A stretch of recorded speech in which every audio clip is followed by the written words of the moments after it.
নমস্কার, ব্যঞ্জন রান্নাঘরে আপনাদের স্বাগত। আজ আমি রান্না করব বর্ষার রাত্রিরে ডিনারে রুটির সঙ্গে বা পরোটার সঙ্গেও খাওয়ার জন্য একটা পনিরের রেসিপি। সেটা হচ্ছে পনির মশলা।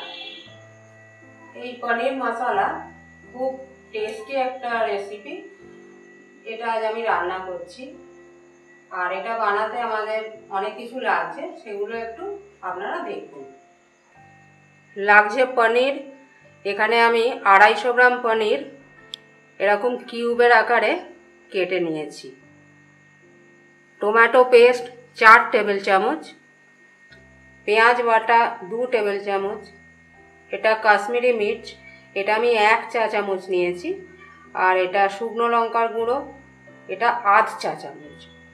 এখানে গোলমরিচের গুঁড়ো 1 চা চামচের একটু কম, হলুদ গুঁড়ো আধ চা চামচ, সাদা তেল 1.5 টেবিল চামচ, নুন 1 চা চামচ, গাওয়া ঘি 1 চা চামচের একটু বেশি 1.5 চা চামচ। এটা ধনে গুঁড়ো 2 চা চামচ, এটা জিরে গুঁড়ো 1 চা চামচ, গরম মশলার গুঁড়ো 1 চা চামচ, কসুরি মেথি 1 টেবিল চামচ, আর এটা রেখেছি ফোড়নের জন্যে আধ চা চামচ জিরে, আর আস্ত গরম মশলা একটু থেঁতো করে নিয়েছি। তার মধ্যে আছে 4টে ছোট এলাচ, 1টা দারচিনি, 4টে লবঙ্গ।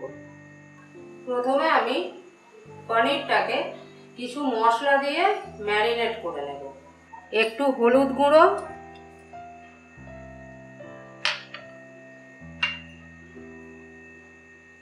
একটু কাশ্মীরি মির্চ,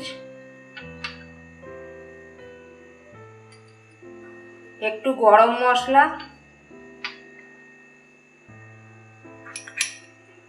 একটু নুন, অল্প একটু কসুরি মেথি দিয়ে এটা আমি আধ ঘন্টার জন্যে, বেশিক্ষণ নয়, আধ ঘন্টা জন্যে ম্যারিনেট করে রাখবো। খুব হালকা হাতেই এটা মেশাতে হবে। যদিও আমি বললাম যে অনেক রকম মশলা লাগবে, তবে যে মশলাগুলো লাগছে সেগুলো সবই আমাদের ঘরে সবসময় থাকে।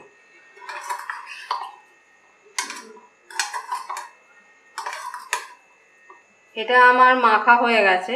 এবার আমি আধ ঘন্টার জন্যে এটা ম্যারিনেট করে রেখে দেব। তো এটা যতক্ষণ ম্যারিনেট হবে ততক্ষণে আমি গ্রেভিটা বানিয়ে নেব। গ্যাস জেলে কড়াটা বসিয়ে দিয়েছি। গ্রেভি বানানোর জন্য প্রথমে সাদা তেলটা কড়াই দিয়ে দিচ্ছি। তেলটা গরম হয়ে গেছে।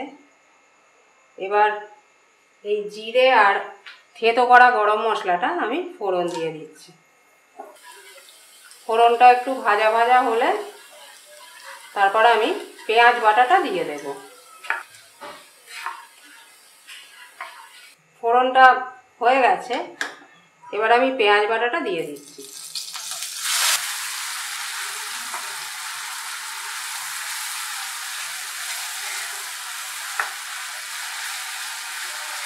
পেঁয়াজটা বেশ অনেকক্ষণ ধরেই ভাজতে হবে।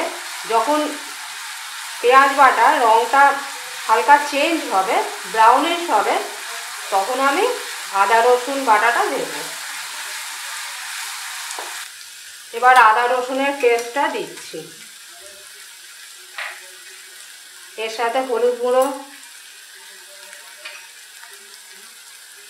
এটা শুকনো লঙ্কার গুঁড়ো, এটা আমি ঝাল হবে বলে দিচ্ছি, আর রঙের জন্য দিচ্ছি কাশ্মীরি মির্চ।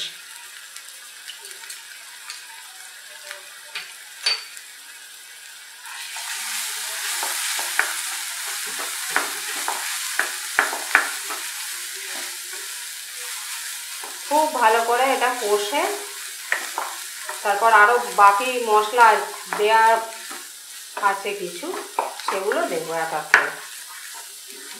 এবার জিরে গুঁড়োটা দিয়ে দিচ্ছি আর ধনে গুঁড়ো। জিরেটা আমি 1 চামচ দিয়েছি, ধনেটা বেশি।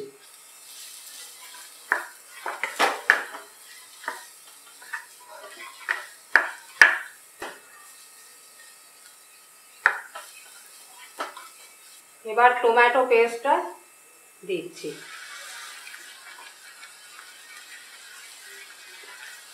টমেটোটা দিয়ে কষতে কষতেই আমি মরিচ গুঁড়োটা দিয়ে দিলাম, গোটা গোলমরিচ গুঁড়ো দিলাম,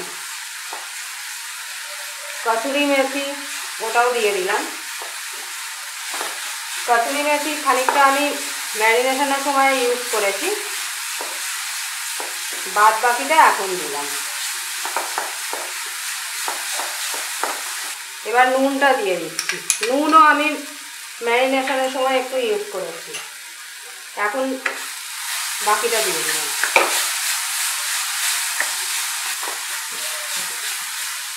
মশলাটা বেশ অনেকক্ষণ ধরে কষতে হবে, তবেই কিন্তু রান্নাটার স্বাদ বাড়বে।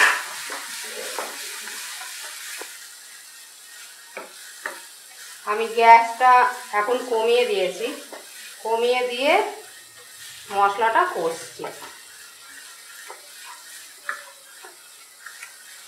মশলাটা প্রায় কষে এসছে, আর খানিকক্ষণ একে নাড়াচাড়া করেই আমি সরিয়ে নেব।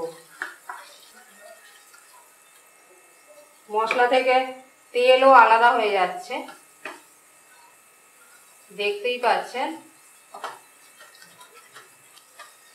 মশলাটা কষা হয়ে গেছে, এবার এটা আমি আঁচ থেকে সরিয়ে নেব। আধ ঘন্টা হয়ে গেছে, পনিরটা আমি ম্যারিনেট করতে দিয়েছিলাম আধ ঘন্টার জন্য। তো এবার আমি একটা প্যানও বসিয়ে নিয়েছি। এবার এই প্যানে আমি যে গাওয়া ঘিটা নিয়েছিলাম সেটা এতে দিচ্ছি। গাওয়া ঘি খুব অল্পই ব্যবহার করছি।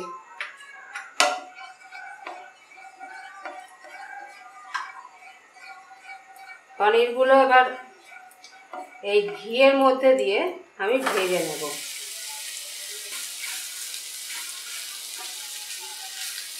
এতে টেস্টটা খুব বেশি হয়। জাস্ট একটু তাওয়া ফ্রাই মতো করে নেব।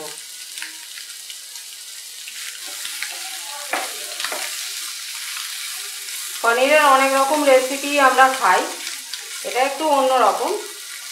এটা রাত্রিরে রুটি দিয়ে খেতে ভালো লাগবে, বা পরোটা রুমালি রুটি দিয়েও খেতে পারেন, ভালোই লাগবে। পনিরগুলো যে আমি কাশ্মীরি মির্চ আর হলুদ দিয়ে একটু ম্যারিনেট করেছিলাম, যার জন্যে কালারটাও খুব সুন্দর চেঞ্জ হচ্ছে, দেখতে ভালো লাগবে। এইভাবেই করবেন। পনিরটা ভাজা হয়ে গেছে, এবার আমি গ্যাসটা বন্ধ করে দিচ্ছি। যে মশলাটা আমি আগে কষে রেখেছিলাম সেটা আবার আমি গ্যাস জেলে বসিয়েছি, আঁচটা যদিও কমানো আছে। এবার এই ভাজা পনিরের টুকরোগুলো এতে আমি দিয়ে দিচ্ছি। পনিরটা দিয়ে জাস্ট একটু মশলার সাথে কষে আমি জল দেব। এখন আমি একটু আগে কষে নিচ্ছি। এটা দারুণ সুন্দর ফ্লেভারও আছে, তার কারণ আমি ঘিয়ে পনিরটা ভেজেছি, সেই ফ্লেভারটা আছে। কসুরি মেথি আছে, কসুরি মেথির সাথে ঘিটা খুব ভালো যায়। গ্যাস কিন্তু কমানো আছে, এখনো আমি বাড়াইনি। পুরো পনিরের গায়ে মশলাটা ভালো করে কোট করে দিচ্ছি। এবার আমি গ্যাসটা একটু বাড়িয়ে দিয়েছি। যখন যে কোনো মশলা কষার সময় আঁচ কমিয়েই কষবেন, তাহলে কষাটা ভালো হবে আর মশলা পুড়ে যাওয়ারও সম্ভাবনা থাকবে না। এবার এতে জল দিচ্ছি। আমি 1 গ্লাস জল এতে দিলাম। জল দেওয়ার পর দেয়া বাকি গরম মশলার গুঁড়োটাই একমাত্র দেয়া বাকি, ওটা এখন দিয়ে দিচ্ছি।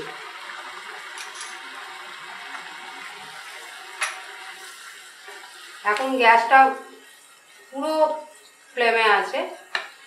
এবার আমি গ্যাসটা কমিয়ে কিছুক্ষণের জন্য এটাকে ফুটতে দেব।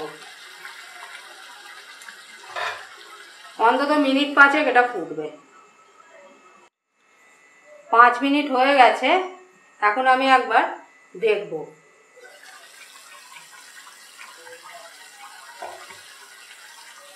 জল দেওয়ার পর আমি প্রায় 5 মিনিট এটা ফুটিয়েছি। এটা একদম রেডি টু সার্ভ। কনসিস্টেন্সিটা এরকম হবে।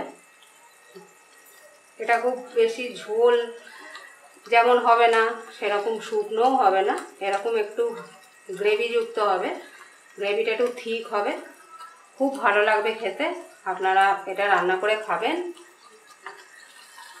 আমার রান্নাটা হয়ে গেছে, এবার আমি এটা সার্ভ করে দিচ্ছি। আমার রান্না করা পনির মশলা আপনাদের কেমন লাগলো সেটা যতক্ষণ না রান্না করে খাবেন ততক্ষণ বুঝতে পারবেন না, তবে আমি 100% নিশ্চিত যে এটা আপনাদের ভালো লাগবে।